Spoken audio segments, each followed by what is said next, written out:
Hi everyone, कैसे हैं आप सभी लोग? होप कि आप लोग बहुत अच्छे होंगे। जो मेरा दूसरा टॉपिक है कंपनी अकाउंट के अंदर में, वो है हाउ टू स्टार्ट कंपनी। ठीक है बच्चे, अभी हमने लास्ट वीडियो के अंदर में आपको बताया था कि टाइप्स ऑफ कंपनी और कंपनीज एक्ट 2013 के ऊपर में हमने डिस्कस किया था। ऑल अबाउट इंट्रोडक्शन पार्ट था हमारे कंपनी अकाउंट का। अब मैं दूसरा वीडियो जो भी बना रहा हूँ आप सभी के लिए, वो है कंपनी को अगर हमें स्टार्ट करना होगा तो उसके लिए हमें क्या सब प्रोसीजर होता है। ठीक है, बहुत ही इंपॉर्टेंट टॉपिक है ये, आपको पता होना चाहिए, क्योंकि आप अगर कंपनी अकाउंट का क्वेश्चन करने जा रहे हैं तो इट्स वेरी इंपॉर्टेंट कि आपको ये भी जानना होगा कि कंपनी अकाउंट जो कंपनी होती है उसको खोलना हो तो उसके लिए क्या प्रोसीजर होगा। ठीक है, तो ये सबसे इंपॉर्टेंट टॉपिक तो आपको यही समझ में आना चाहिए कि बाकी चीज़ें तो हम बाद में करेंगे, कंपनी को अगर स्टार्ट करना है तो वो कैसे होगा। ठीक है बच्चे, तो हाउ टू स्टार्ट कंपनी के अंदर में बेसिकली आपको मैं बता दूं कि कंपनी को स्टार्ट करने के लिए सबसे इंपॉर्टेंट चीज़ें जो है वो आपको दो डॉक्यूमेंट बनता है। वो है आपका AOA और दूसरा होता है हमारा MOA। जो AO होता है वो हमारा होता है आर्टिकल ऑफ एसोसिएशन और दूसरा होता है हमारा मेमोरेंडम ऑफ एसोसिएशन।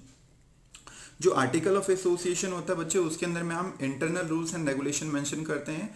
जो कंपनी का जो भी रूल्स एंड रेगुलेशन होगा वो सारे के सारे जो चीज़ें होंगी वो किस में आएगा, AOA के अंदर में आएगा। दूसरा हमारा जो होता है मेमोरेंडम ऑफ एसोसिएशन, इसके अंदर में हम लोग एक्सटर्नल रूल्स एंड रेगुलेशन को मेंशन करते हैं। ठीक है बच्चे, जैसे एक्सटर्नल रूल्स एंड रेगुलेशन में मैं आपको बता दूं, इसमें 6 क्लॉज होता है बेसिकली। और वो क्लॉज कैसा होता है कि कंपनी का कैपिटल कितना होगा, कंपनी का नेम क्या होगा, कंपनी की लायबिलिटी क्या होगी, है ना।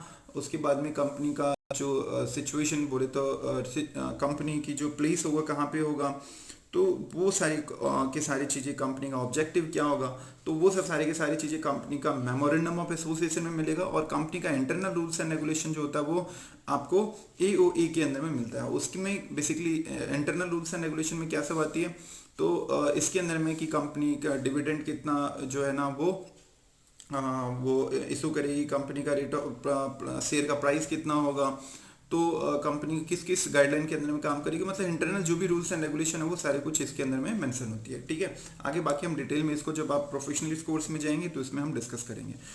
दूसरा होता है कि जब AOA और MOA को आप ड्राफ्ट कर लेते हैं बच्चे, तो उसको आप ले जा करके कहाँ पे डिस्कस करते हैं, वो आप लेके चलते हैं ROC के पास में। ठीक है, ये दोनों के दोनों डॉक्यूमेंट जब आपका बन जाएगा तो कहाँ पे जाएंगे आप, ROC के पास में जाएंगे।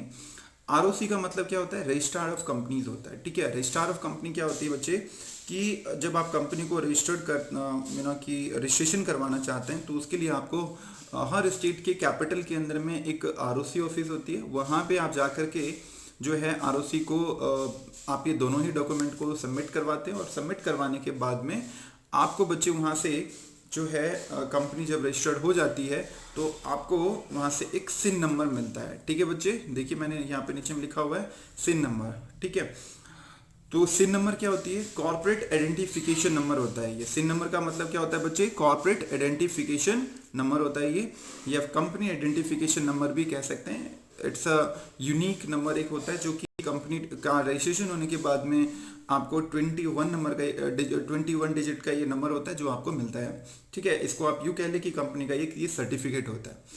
तो ROC ऑफिस से हम कंपनी को क्या करवाते हैं बच्चे, रजिस्ट्रेशन करवाते हैं। और ये ROC ऑफिस जो होता है हर स्टेट के कैपिटल में होता है। और ROC जो होती है ना बच्चे, वो बेसिकली आपको ये ध्यान रखना है कि MCA के अंदर में आती है। इसको ROC को कौन कंट्रोल करता है, MCA, ministry of corporate affairs बोलते हैं इसको।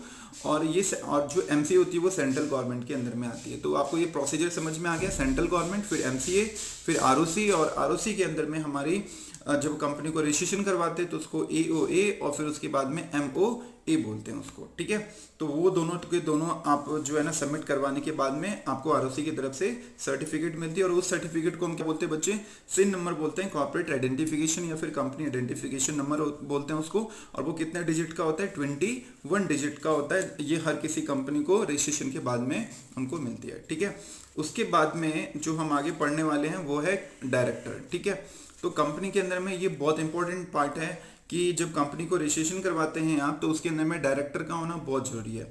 बिना डायरेक्टर का उसका मैनेजमेंट कैसे होगा, तो इसलिए और डायरेक्टर बनने के लिए भी एक एलिजिबिलिटी होनी चाहिए। तो डायरेक्टर बनने के लिए आपके पास में क्या होना चाहिए, कंपनी के जो डायरेक्टर होगा उसके पास में डिन नंबर का होना बहुत जरूरी होता है। उसको बोलते हैं हम डायरेक्टर आइडेंटिफिकेशन नंबर। ठीक है, तो ये जो डायरेक्टर आइडेंटिफिकेशन नंबर होता है तो वो आपको डायरेक्टर को मिलती है, ठीक है। और डायरेक्टर जो होते हैं बच्चे, उनको कैसे सेलेक्ट किया जाता है, तो उनको सेलेक्ट करने के लिए बेसिकली ये पब्लिक कंपनी की बात कर रहे हैं हम। तो पब्लिक कंपनी के अंदर में जो डायरेक्टर होते हैं बच्चे, उनको सेलेक्ट करने के लिए जो शेयर होल्डर होते हैं कंपनी के, यू बोलो या शेयर होल्डर बोलो या ऑनर्स बोलो या मेंबर्स बोलो, तीनों का तीनों एक ही मतलब होता है यहाँ पे।